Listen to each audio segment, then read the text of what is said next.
নমস্কার। আমি আজকে বানাবো বেগুন ভর্তা। কিন্তু আপনারা বলবেন বেগুন ভর্তার জন্য বেগুন কেন কেটেছেন? বেগুন তো পুড়িয়ে বানানো হয়। আমরা বাঙালিরা যে বেগুন ভর্তাটা খাই, মানে বেগুন পোড়াটা খাই, সেটা কাঁচা পেঁয়াজ কাঁচা তেল দিয়ে মেখে খাই। কিন্তু যেটা পাঞ্জাবি স্টাইলে বেগুন ভর্তা, সেটাও বেগুন পুড়িয়ে করে। কিন্তু যেহেতু আজকে আমার মেয়ের জন্মবার, আমি আমার ছেলে মেয়ের জন্মবারে পোড়া জিনিস খাই না। এটা আমাকে কোনো এক মাসিমা শিখিয়েছিলেন যে ছেলে মেয়ে জন্মবারে পোড়া জিনিস খাবে না, মাথায় সাবান বা শ্যাম্পু দেবে না। তো খেতে তো ইচ্ছে করছে, এদিকে পোড়াতে পারবো না। তো অনেকে বেগুন সেদ্ধ করে করে, কিন্তু সেটাতে একটু পাঞ্চা ভাব আসে। তা আমি এই জন্য কী করছি, বেগুনটাকে আগে ভাজবো। ভেজে সেম জিনিস দেবো, যা যা দেয়, পেঁয়াজ, কাঁচা লঙ্কা, ধনেপাতা, টমেটো আর একটু রসুন পাউডার দেবো। আগে আমি বেগুনগুলো ভেজে নিই। আর আজকে বানিয়েছি এই যে চিংড়ি মাছ, আলু পেঁয়াজ টমেটো দিয়ে ঝোল। এর মধ্যে শুধু লঙ্কা গুঁড়ো আছে, আর কিচ্ছু নাই। চিংড়ি মাছটা আলু পেঁয়াজ টমেটো দিয়ে আর লঙ্কা নুন হলুদ দিয়ে ঝোল। ভালো করে পেঁয়াজ আলু ভেজে নিয়েছিলাম। তাই আগে চিংড়ি মাছ ভেজে নিয়েছি, পেঁয়াজ আলু ভেজে তার মধ্যে টমেটো নুন লঙ্কা হলুদ দিয়ে ঢাকা দিয়ে টমেটোটাকে গলিয়ে তারপরে আমি এটা গরম জল করে ঢেলেছিলাম, যাতে আলু আবার শক্ত না হয়ে যায়। তো আজকের মেনু এটা। আর ডাল তো আমাদের বাড়িতে থাকবে, ও তো 12 মাস থাকবে। তো এই যে আমি তেল। আর একটা কথা, যখন আপনারা বেগুন ভাজবেন, বেগুন কিন্তু কম তেলে ভাজবেন না। কম তেলে ভাজলে কিন্তু বেগুন তেল শুষে নেয় বেশি।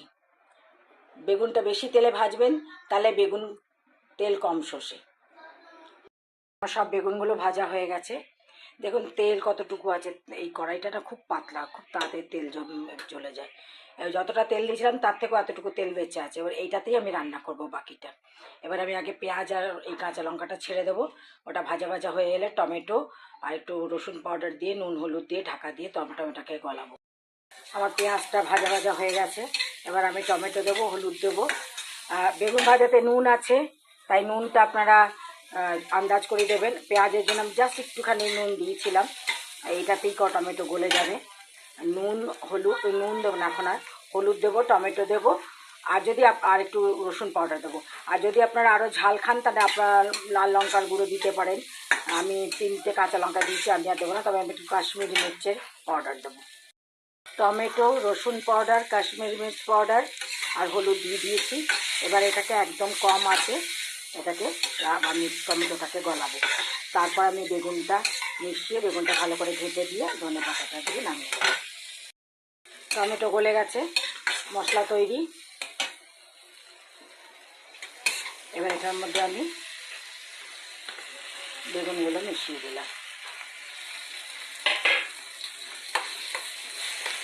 ভালো করে এরকম করে গুটে গুটে মিশিয়ে নেব। হয়ে গেছে, বেগুন পুরো মিশে গেছে। এবার আমি ওপর থেকে ধনে পাতাটা মিশিয়ে, এখন পুরোটা আমি না তরকারির সাথে মেশাবো না, ধনে পাতাটা আমি জাস্ট ওপরে রেখে দেবো। পরে যখন খাবেন তখন ধনে পাতাটা মুখে পড়বে, তো বেশি ভালো লাগবে। আমি গ্যাস বন্ধ করে দিলাম। তো এই একটা নতুন পদ্ধতিতে